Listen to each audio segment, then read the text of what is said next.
and welcome to our podcast, The Ups and Downs of a Small Business Owner, where we hope to show you exactly what it's like to grow a business. So today I'm here with Jonathan Jennings, engineer, director, builder, dad, granddad. How else would you describe yourself? Anything else? General dog's body, I think. Yeah. Have a go at anything. Yeah, that's me. Good. So if we go back to, I'm going to call it the beginning, so before you started work, like in general, how did you get into engineering? Yeah, engineering, yeah. Well, my dad, he was a big part of my life, as they always are, and he was an engineer, but still is an engineer, and he encouraged me from a very young age to get involved doing things. You know, always had a toolbox and spanners and hammers, and just encouraged me to do anything. And that sort of got me on the road. And then at school, I had a very good metalwork teacher, woodwork teacher that encouraged it again. And yeah, just kept evolving from there to go into the apprenticeship, college, day release, and just grew, really. Have a go at anything. So from like a really young age, you were always going to do engineering? It seemed that way. It seemed that way from a very young age, yeah. I was bought a chainsaw for I think it was my 10th birthday, just to give you an example of machines that, would you give a 10-year-old a chainsaw? No, I got one. So I wasn't frightened to be around machinery and have a go and do things, so yeah. And you didn't lose any fingers or toes? That's still all here, yeah. Brilliant. So you kind of worked in engineering, you had a couple of jobs, and then, is it 2008? Yeah, I done my apprenticeship, and I think everybody can relate to being the apprentice. You're always the apprentice, really, until you spread your wings and you move on. And I moved to a company in Northampton back not long after I finished my apprenticeship that were advertising for a garage equipment engineer. Quite unique, but I ticked some of the boxes from what I'd been doing. So I applied for that and got the job, believe it or not. And that was sort of quite life-changing for me, because it meant I was seeing a lot more of the country, exposed to a lot bigger company that I've been used to working in. And it pushed me to do more. I progressed really well in that company. Reason why I'm here today probably is because of them, because they could see something in me, and they pushed me and got me doing different things, different departments, and yeah, I went all over the country with them.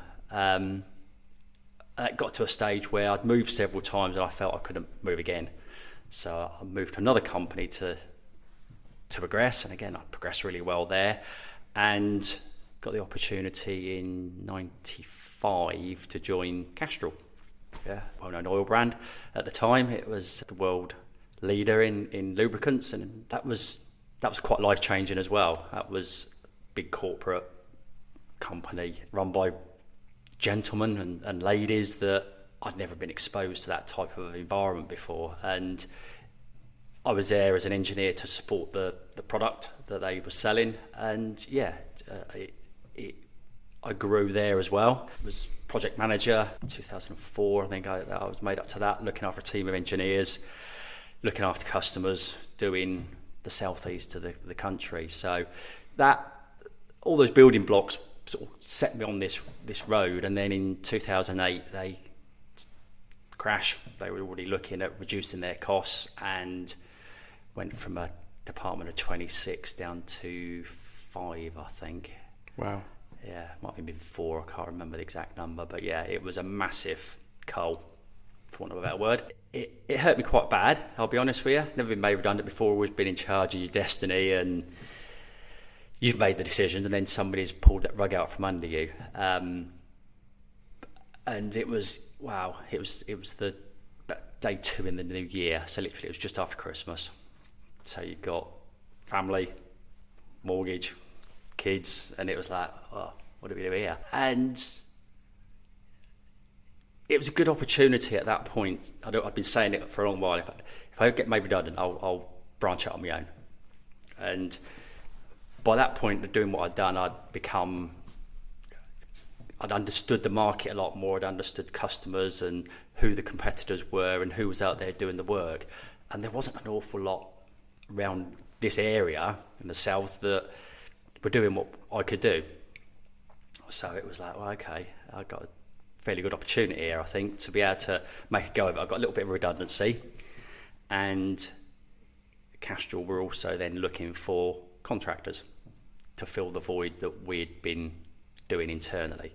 So I had a little bit of a helping hand from them, a big helping hand from them, to be honest, in getting work at the beginning. So you end up with this amount of work that was coming in and got me on my way, really. From, I think it was the 4th of January we were told, and by, I think, March the 14th, I was working for myself. So I took early leave from the redundancy to set up. At the end of the day, they needed me as much as I needed them, I think, because they'd still got contracts to fulfill, and I just in the right place at the right time, I suppose.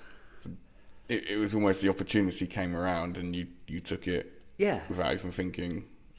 Yeah, I'd got some good customers that are still customers to this day that said, we'll support you, because at the end of the day, I always say it's not what's on your t-shirt or your sweatshirt or whatever it is you're wearing.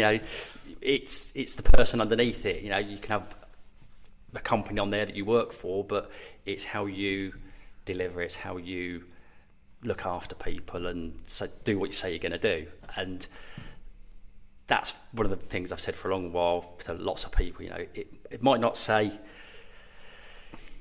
Premier Garage Equipment up here. Underneath it's who you are and what you do and how you deliver. And the fact that I wasn't working for a big corporate anymore didn't matter to people, because they knew I weren't going to change. I would still deliver. I would still do what I say I was going to do, which we still try to this day, which is probably one of our weaknesses and strengths, because we try and deliver what we want through our people and set that expectation very high. And when we don't reach it, which we don't always, unfortunately, it hurts. And it's trying to instill that ethos into other people. How do what you say you're going to do and deliver that. And I'd say actually as you've grown the team, that's harder and harder, because you're almost more disjointed from the people who are on the road and things like that, and it's almost teaching each one of them to come back to what you want the company to. Yeah, that's the difficult bit. Having a team of field-based engineers, office staff, and bigger you get, your time is very thin on the ground as to who you can spend time with. I've been very fortunate to have some good people working with me that buy into that way of working, and I've got a few people that support me in the business that think the same way as well. They come in and help a few days a month, and it's the only way you can really instill that into people, is being with them, and this is how you do it. And then pushing that forward. Yeah.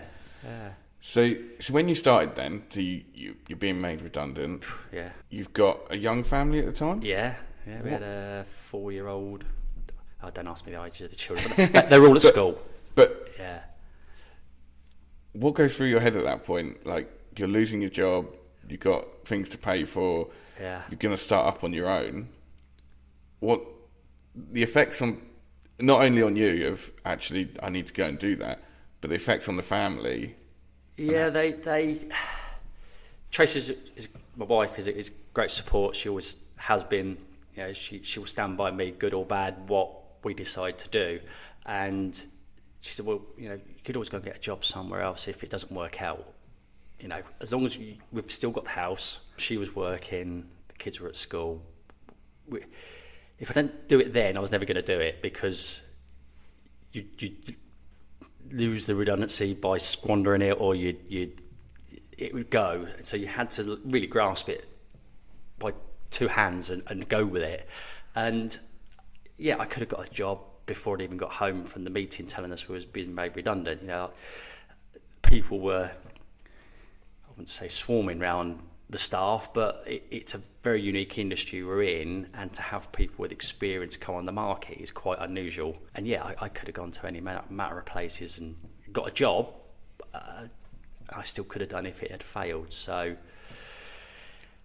go for it. So was there any point that you did think in them early months, actually, I'm going to have to go and get a job? Do you know what? I thought about doing a complete career change for a while. Just go and cut grass or do something that involved maybe less stress, but I kept being drawn back to it. It's what you know. It's the safe route to go. But there was no kind of second thoughts. No. It was always going to work. It was always going to progress. Yeah. I was quite bullish, I suppose, at the beginning, knowing that I needed to do it. I was going to be a limited company. I was going to be VAT registered, and with a very short period of time, I knew what orders I'd already got before I'd even started, and it was. Yeah, I think there was about £80,000 worth of orders there waiting for day one before I'd even done a thing. I guess that makes it a bit easier. And it was like, okay, maybe we can make a go of this. And it's going to be hard. It's because it was okay doing the physical side of it and the mechanical side of it, but there's a whole side of it that I didn't know, limited company, PAYE, all the things that go with it, accountants, that was all dealt with by somebody else, IT, it was all given to us and we just got on with the job. So there was a big learning curve there in that side of it. And yeah, it to this day, it still challenges sometimes, as you well know. But I mean, as you grow, the problems grow as well. So it's almost like just dealing with everything as soon as possible and getting the right people around you that can support that. Yeah, problems, yeah. Somebody said to me a long while ago that if there's you and you've got 5% of your problems are, your overall workload, 5% is problems, it's not too bad. But when you've got 25 people, 5% is a big number to deal with. And it's true. And it takes each one of those to do something each day, and you've got 25 problems to deal with, which is quite a big problem. Yeah, it can be. So if you were back there again, starting the business, would you do it again? Yeah, of course I would. Yeah. Would I let it get as big as what it is? I don't know. It's all a journey, and it changes through the size of the business, going from just you and dealing with you has its stresses, because you can't really go on holiday working in the service industry because you are that service, and you've got to either have somebody that you can trust to do that for you, or you don't go on holiday, which we all need a break. And then when you do get people, you then got to trust them to do it while you're on holiday and switching off and things. So yeah, I would, I'd probably do it again without a doubt. So you kind of mentioned like trusting people and staff. You've grown quite a big team. I think you said about 25. About 25. Again, going back, like, at what point did you decide you needed staff? Very quickly, actually. Right. Very quickly. The work was flooded in. Bear in mind, it was 2008 when a lot of companies were going into recession. We was growing. Within 6 months, I'd employed somebody to come and work with me. So very quick, really. So 2 vans on the road, becoming a one-stop shop for people to come to us, and other garage equipment companies were coming to us. Will you do work for us? And it just morphed. And then 6 months after that, there was another one, and literally was taking on 1 to 2 staff members every year very quickly. Yeah. Too quickly, some say, but it was always supported in the fact that we knew we got the work there to be done. It wasn't as if we was getting the engineer and then going, right, what we're going to do with you today. It was like, there's not enough hours in the day to do what we got to do, and just kept growing it when the work was there. So you almost needed somebody to to do the work rather than being able to teach someone and to show them the ropes. That they had to hit the ground running. Yeah, well, I was very fortunate in getting 2 people earlier doors that come from the industry. So, yeah, I was lucky in a way. Okay. So what has been the most stressful time? Stress comes in all different ways, doesn't it? You know, it can be too much work, too little work, not enough staff. It comes in all different forms, and it's always about delivering, and having the right staff is probably my biggest stress. We've always got enough work. Even through COVID, we were still working at 50% with our staff because of the contracts we'd got. So a lot of companies in COVID, I know, was a stressful time. Yes, it was stressful for us, but we also had to deliver on some of our contracts, and that brought its stress as well. But it was not as bad as what being able to deliver jobs, customers' expectation, and that's probably the biggest stress for any day of the week or week of the month, is delivering what we said we're going to deliver at a time when we're going to deliver it. So there's no kind of stories that jump out of being, oh, that was too much, I couldn't deal with it. I was unwell, hospitalised for 9 weeks about 3 years ago, which was quite stressful. Being in hospital and then trying to work from hospital, which I was, believe it or not, and relying on everybody, those that surround about you, to deliver it, because everybody's key in their business. You're key in your business, and to pull you out and have you really out of the business, it was pretty stressful for everybody, being under the weather and trying to run your business through everybody else. That was great. Everybody stepped up. Can't say they didn't, because they did, but it's not like having the captain at the helm steering the ship in the direction that needs to go in. But I guess that's an incredible achievement in itself, the fact that you almost had 9 weeks, was it? Yeah. 9 weeks out, and the business was able to function without you. Yes, it did, thankfully. Yeah. And I guess, as you say, the staff had to step up a lot, and people get used to asking you the questions, asking you what to do. So actually, you being forced out almost enables them to grow more, because they're not using you as that safety blanket anymore. Yeah, exactly that. It's easy to not think and just ring somebody and ask them and say, how do I fix this? Or it's not working, what do I do? So yeah, they all stepped up. We're still here, and we've worked probably harder now to get out the other side. So the business needs to be able to stand on its own 2 feet without you being in it, is what everybody always tells you, from business training and all the rest of it, which I've not done a lot of that, I have to say. I'm still very much muddling my way through some days, but it should be able to work without you being there, which we strive very hard to do, and we've made steps this year again in changing what we do, so it can run without me being there, which is quite nice, because I can go out and do things on site and things still carry on. But we managed to get our way through it. So I guess the business is a lot stronger now since then. Have you noticed kind of a clear change since then? Or? Definitely, certain things I've made sure now are in place. So if I'm not there, they still carry on, because there were certain aspects that I was doing that only I could, because I was the only one in the business that was doing that. So we've made changes in the last 12 months, so they're now in place, so it still carries on. So, because I used to not go on holiday beginning or the end of the month for making sure things were done, so it limits your time you could go away. When we did go away, which I don't remember the last time we really had a decent break, it just means it's flowing. But we're ever evolving, so our model where we were 3 years ago is different to our model today, and it'll probably be different next year and year after, because as our contracts change, as our business grows and changes, we have to keep adapting to it.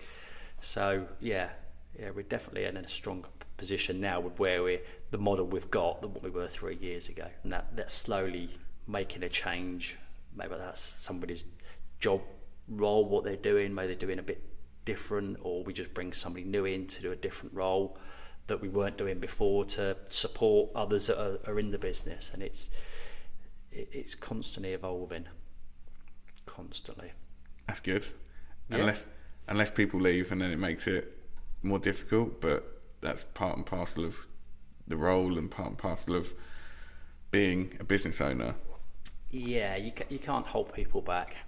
If somebody wants to go, you need to let them go and thank them for what they've done and move on. Staff are a challenge, they always are, good and bad, and it is becoming quite difficult to find skilled engineers, which is our struggle. But talking to anybody in our industry and any other industry, it seems a fairly common problem at the moment of skilled staff.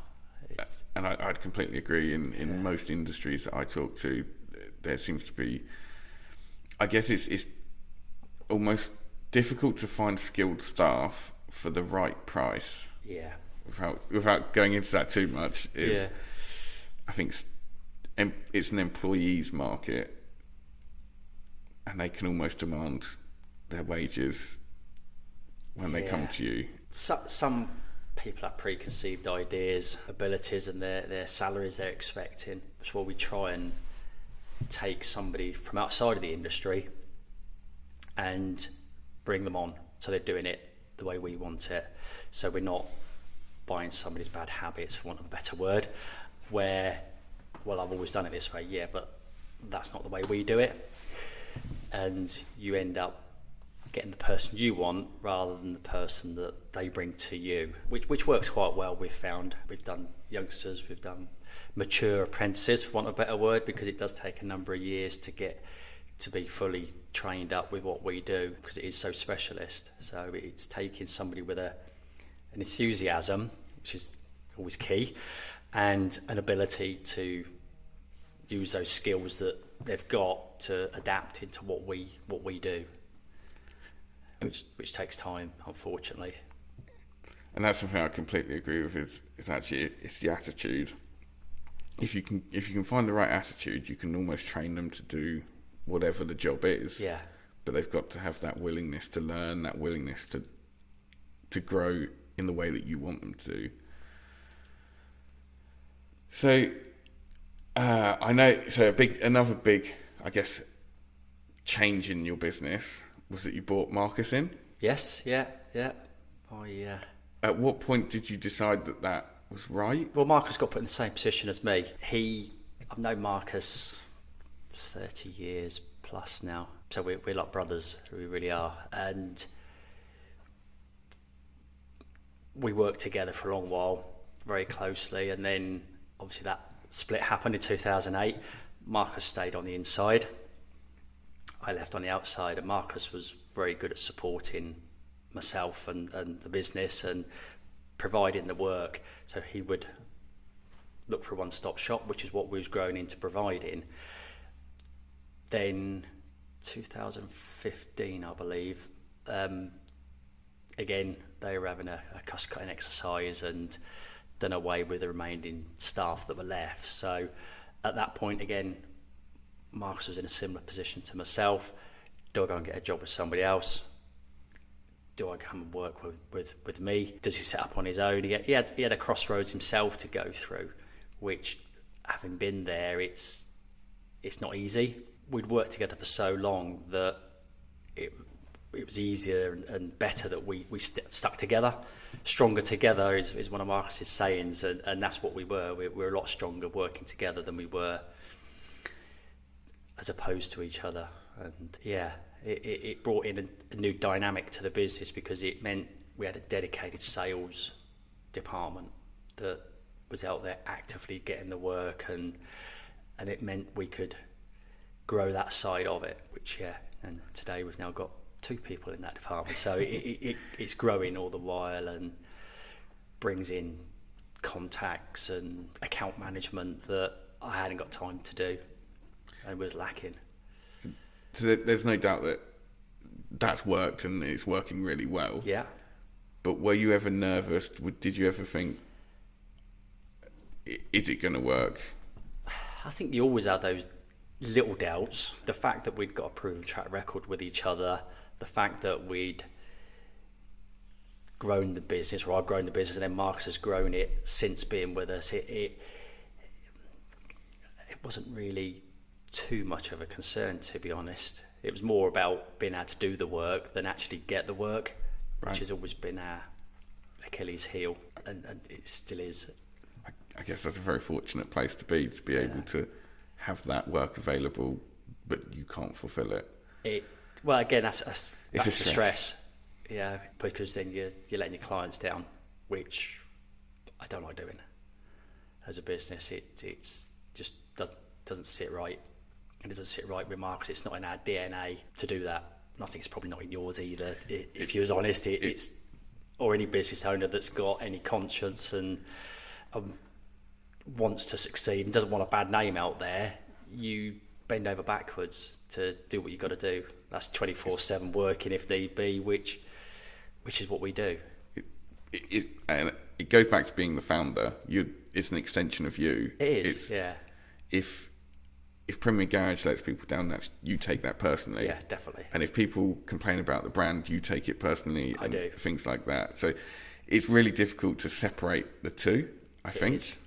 Yeah, because it is like, say, it's your baby. Yeah. And you're not going to stand by and let something happen if you can do something about it, whether that's stepping in and stopping something happening in the office or out in the field, or you literally do whatever you need to do. So moving kind of away from business and more personal, what is your main motivator? It's just to strive and carry on doing more, and just be the best, I suppose, which isn't easy. It's not about being the biggest, it's about doing what we do really well, and that's the drive, I think, to be honest. It's just that's what gets you out of bed in the morning, gets you to try and almost being competitive then. Yeah, I suppose it is, yeah, in a way, but it's not about being up there in lights or anything. It's just looking after those really well that we currently look after, and do things to the best we possibly can. That's the drive. Okay, so I'll just leave this open then. What was the dream? What is it that you want to achieve? Want or wanted back at the beginning? Because it's. I guess that's two questions. It is, yeah. I didn't really know what I wanted back at the beginning, other than I didn't want to feel that I was at somebody else's mercy again, to be thrown out on the rubbish pile, and all the hard work doesn't mean anything. So I suppose that was one of the drivers, is to I've always been in charge of my destiny, and at that point I wasn't. So I thought, well, I can be in charge of my own destiny. If you're running your own business, you should be able to make your own decisions, good or bad, to get to where you want to be. And where is that? I don't know. I don't know, because it started off, say, just with me, and I hadn't really got this vision of how big the company was going to get, and it just keeps evolving. And while I'm still happy with it evolving and it feels comfortable doing what we do, maybe the world's my oyster, I don't know. Maybe I will be the biggest. No, no, not going to happen. No. So actually, kind of mentioning that it's grown quite a lot and it keeps growing. You never planned for that growth. You've never you've never set a goal to grow or to get to a size. It's just naturally evolved. It has, yeah. People come to us with problems. Can you help us out with these solutions? And I don't know if it's a good thing or a bad thing. I have this tendency to say yes before I think about it, and that's probably a good thing and a bad thing. But when people know that they can come to you and you'll solve problems, you'll come up with a solution, they just keep feeding you more and more work. And hence why we moved into doing the industrial doors. And that purely was one of our existing contracts asking us, can you do this? Would you do it? Will you take it on? And then as soon as you get that taste, for want of a better word, and it was like, oh yeah, we can do that. Yeah, we can do that. And it's grown now, and it's quite a sizable portion of what we do as a business. You know, it's employing 4 engineers and office staff to back it up, and it feeds into the parts department. So it's grown its own area that I never thought it would. And it's purely because of somebody saying to me, can you do this? So I can't remember who said it, but it's almost like agreeing to something you don't have a clue what to do, but you've agreed to it, and you learn on the way. You do, yeah. I've learned a lot how things work, and it's getting the right people around about you as well, which helps. And again, it's how you deliver it a lot of the time. And it's that relationship, that personal contact, that again, it's very difficult to do as you grow, and the bigger you get, to kind of keep that is, I guess, probably one of the biggest challenges. Yeah. It's always a challenge, and it's down to just getting the right people, getting the right ethos, and thinking along the same lines. It does make it easier. So I guess going forwards then, what does success look like? I've always measured success on doing more turnover than we've done last year. Okay. That's been my success, and just doing more of what we're doing. And you'll love that, being an accountant, but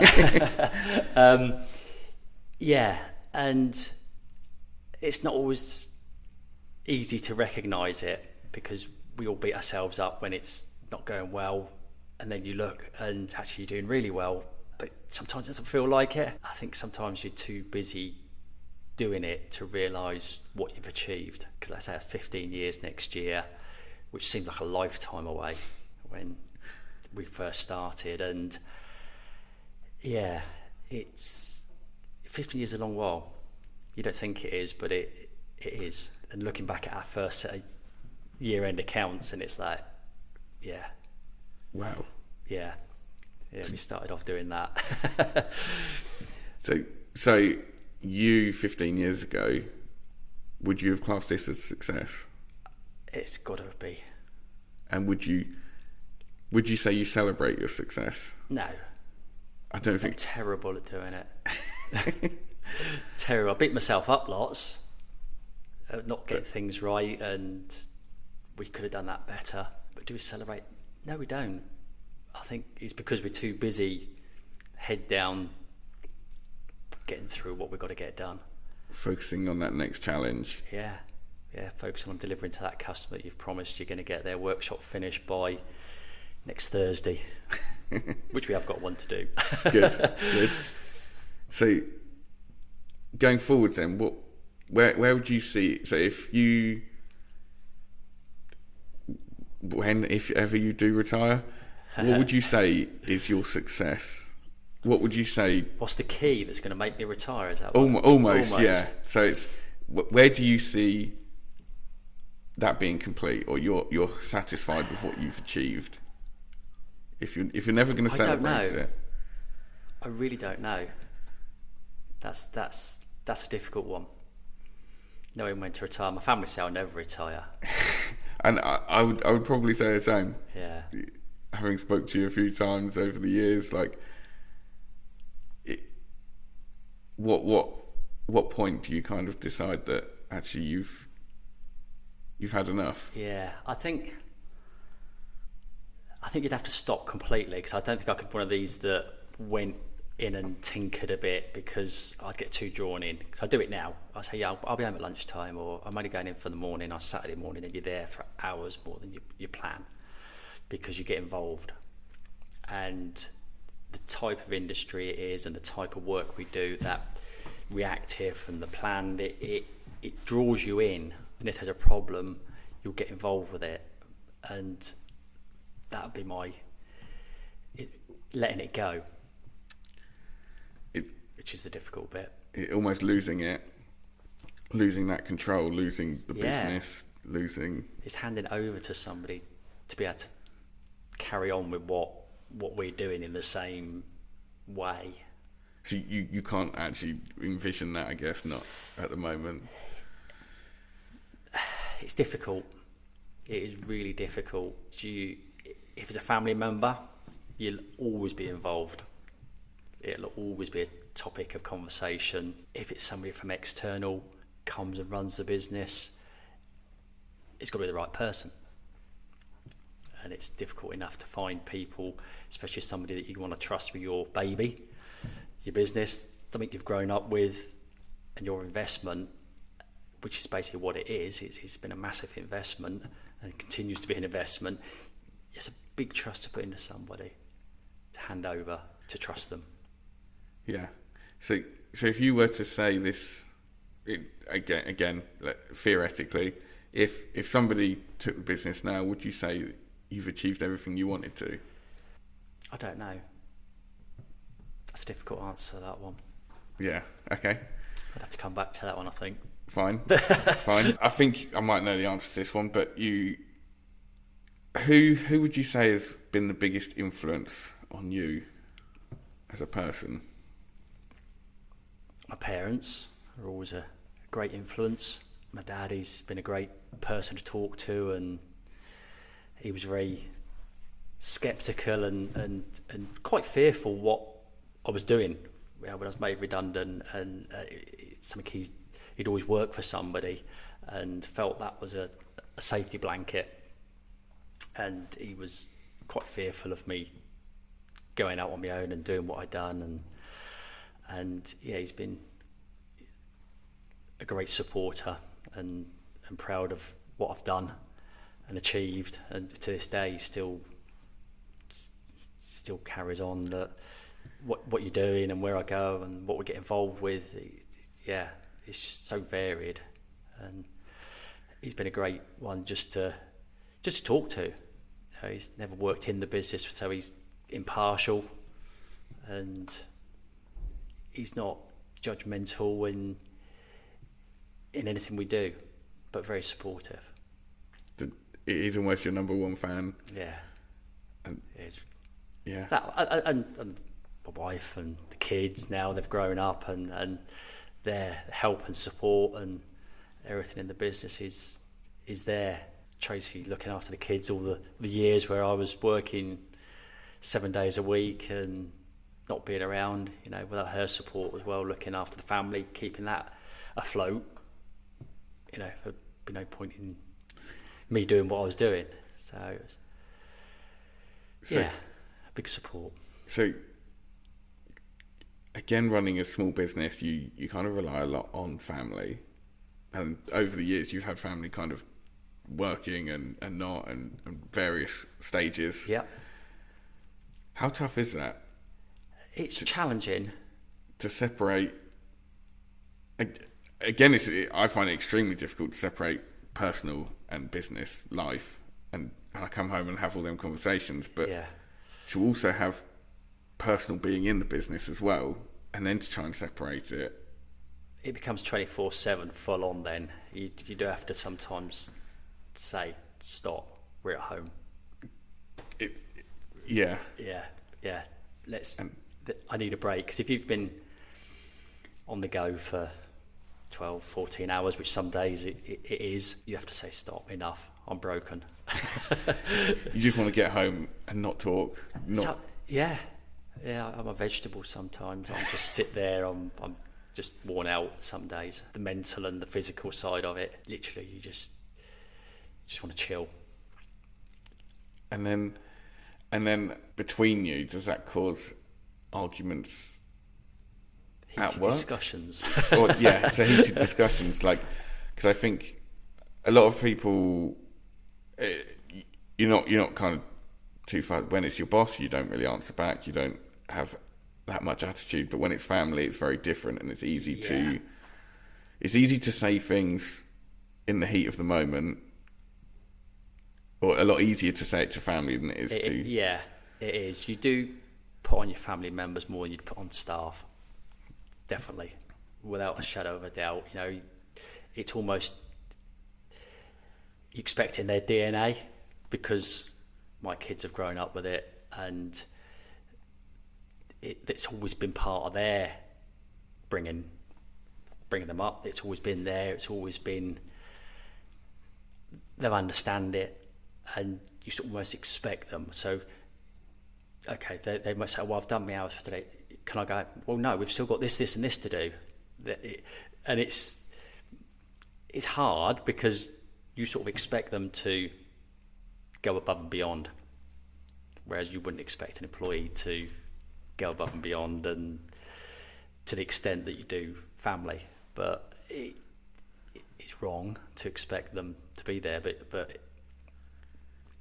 you hope it's part of their DNA as well, that they take from you in your way you work and the way it's got to be done. If we don't do it, it's not going to get done. So we need to do it before we go home. Don't put it off till tomorrow.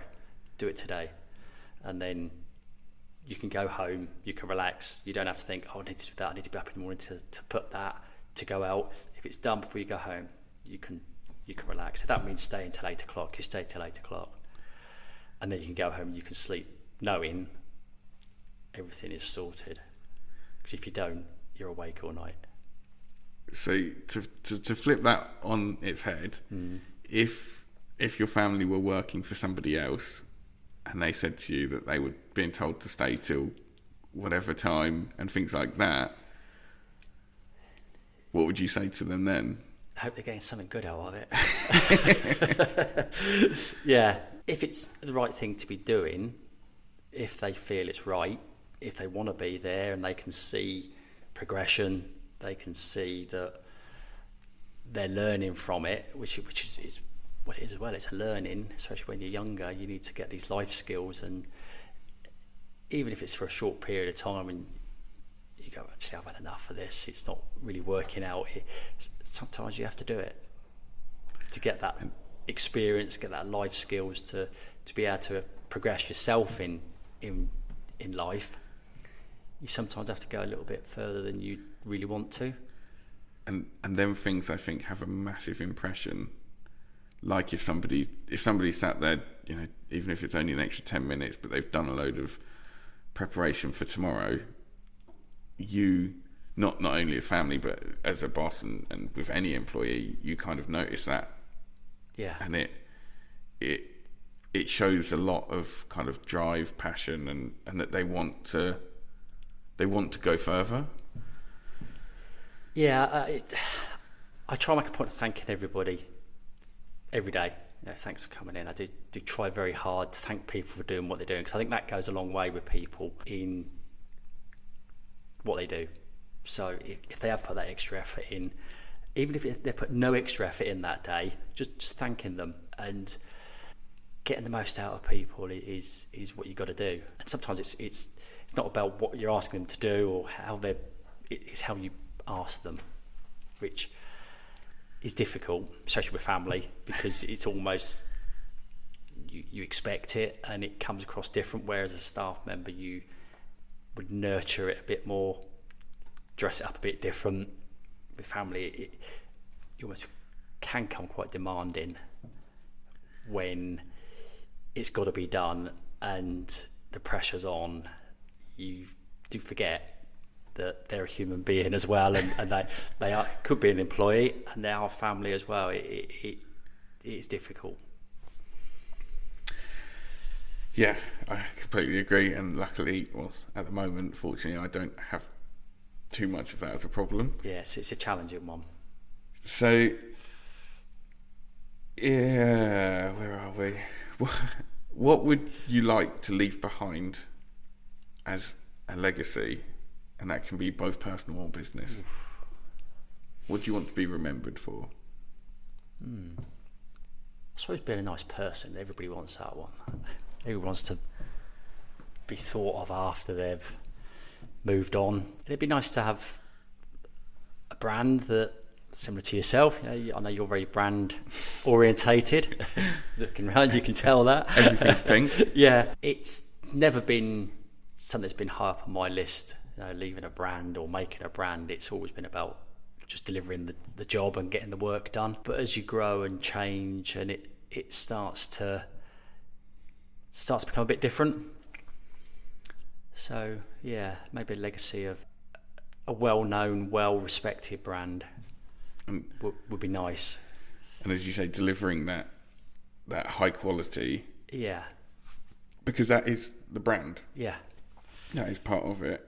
And then, so you said kind of to be remembered as being nice and to be kind of well thought of. Do you think that's how people think of you now? Depends what day of the week it is.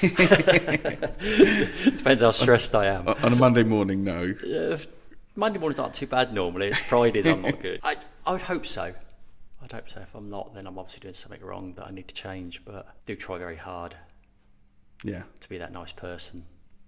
And to bite your tongue sometimes. Very much so. Yeah.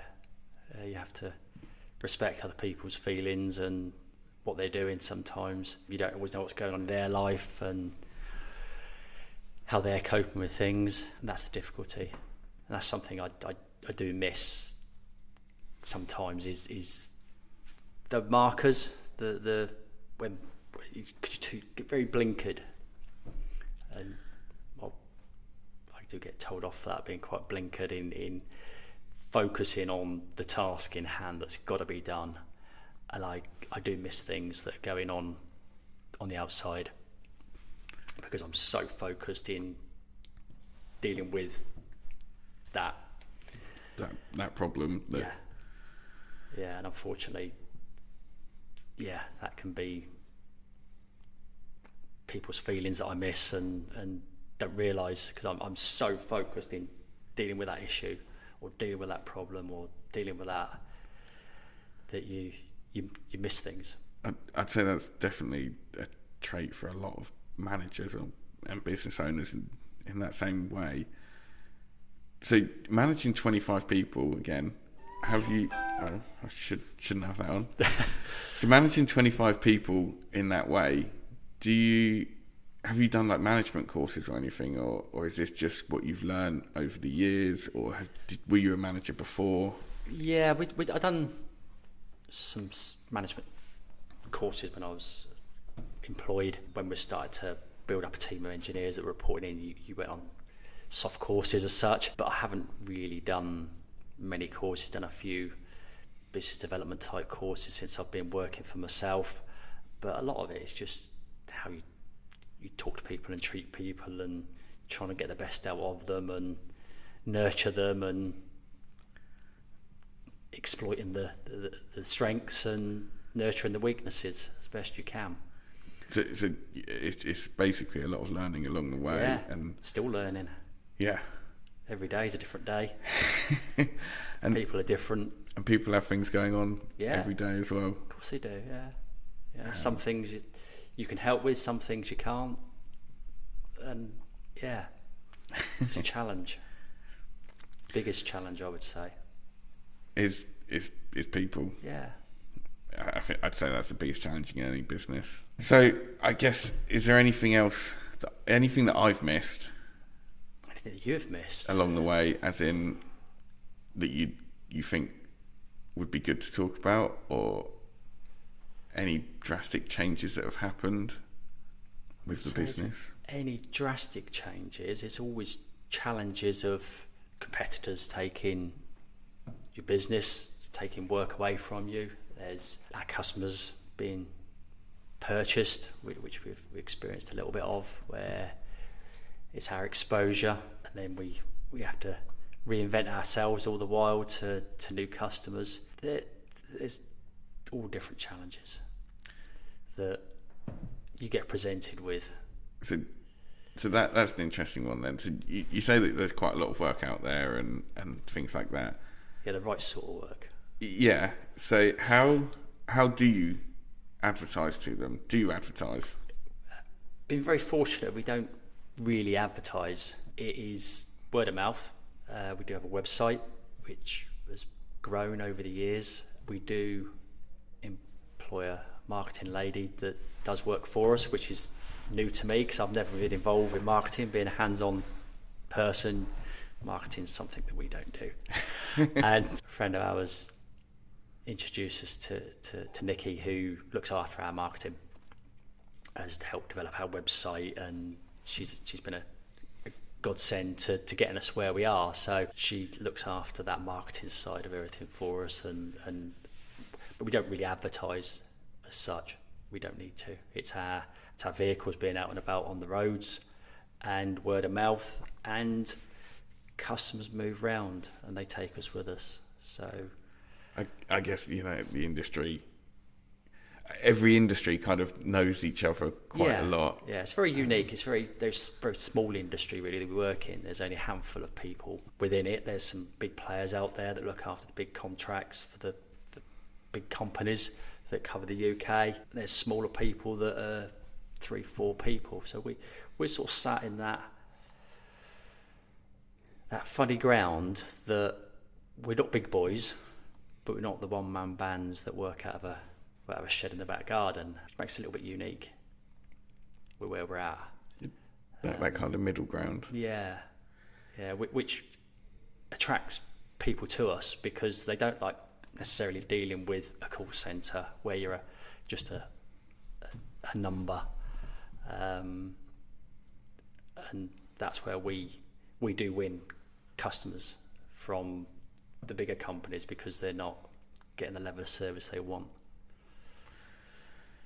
Okay, I did have one more question, but it slipped my mind. Yeah, so in closing, if you could give a excited new potential business owner, somebody who's looking to start up, one bit of advice, what would you say? Passion, I think. Definitely you got to have that passion to do what you're doing, that drive that gets you up and gets you going, and that's what you need. If you haven't got that for what you're doing, it's going to be very hard. It's a very long journey without that. I'm sure it is, but I've always had it, so it's been easy for me. But I know the days where it's a struggle, but then you have a few days, you get back up, but it's having that passion. And don't give up, really. There is bad days. Sometimes there's bad weeks and months, and just have to keep working on the good stuff. And keep pushing through. Yeah. Deal with the problems and try and make the problems less, which is it's a challenge in itself. But yeah. Okay, brilliant. If you've enjoyed listening to our podcast, please like and follow, and make sure to tag us on social media.